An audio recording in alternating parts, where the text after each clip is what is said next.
Her words cut like a blade, dripping with venom. "He's lying, Mom. He's always despised me." My stepdaughter's lips curled into a smirk, sharp and calculated. Her eyes shimmered with a rehearsed innocence, her voice wavering just enough to seem genuine. And my wife, Lena, the woman I'd vowed my life to, stood there, her gaze locked on me like I'd already been judged. I'm James, and I learned the brutal truth that betrayal doesn't always come from strangers. Sometimes it's wrapped in the warmth of a wedding vow and calls itself family. You'd think years of building a life, a partnership, a shared dream would mean something. But in one devastating evening, it all shattered because a manipulative 20-year-old wove a web of lies in her mother's ear. Hey, readers, before we dive deeper, don't forget to follow for more stories like this, and give a thumbs up if you're hooked. That night is etched in my memory like jagged glass. The living room glowed too harshly, the silence pressed too heavily, Lena's eyes too distant. "James, pack your bags, I'm done." Her voice was steady, unyielding. Mine cracked. "Are you serious? You're kicking me out because of her words?" She didn't respond. She just looked at her daughter with that fierce, unshakable devotion she once reserved for me.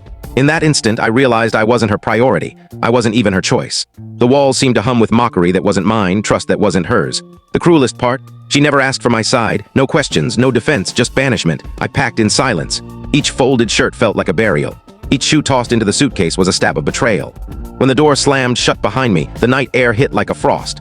I stood there, suitcase in hand, my marriage in ruins, and her daughter's triumphant smirk flickering in the window's reflection. But here's the thing. The universe keeps its ledger, and their debt was steep. 3 weeks later, when Lena came to me, asking if I'd thought things over, asking if I was ready to beg for forgiveness and return, I didn't just walk away. I made sure they felt the full weight of their betrayal. This wasn't the end. It was the start.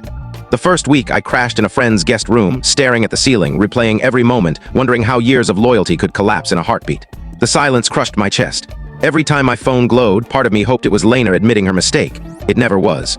Instead, I saw her daughter's posts, taunting jabs, smug captions baiting me to react. Some men never know their place. They wanted me shattered. For a moment I was, but pain is a strange mentor. By the end of that week I saw it clearly. It wasn't her daughter's lie that broke me. It was Lena's choice to believe it, her silence, her betrayal. In week 2, something in me hardened. I wasn't weeping. I wasn't raging. I was calm, resolute. The man who pleaded to be heard died the night the door closed. So I started planning. I dug out an old box of documents I'd kept for years. Bank statements, property titles, evidence of everything I'd poured into our life. She thought she could erase me with a locked door. She underestimated the quiet man she discarded. By week 3, I was rising early, cooking my own meals and making lists in the stillness of dawn. Each day, I grew sharper, steadier, stronger.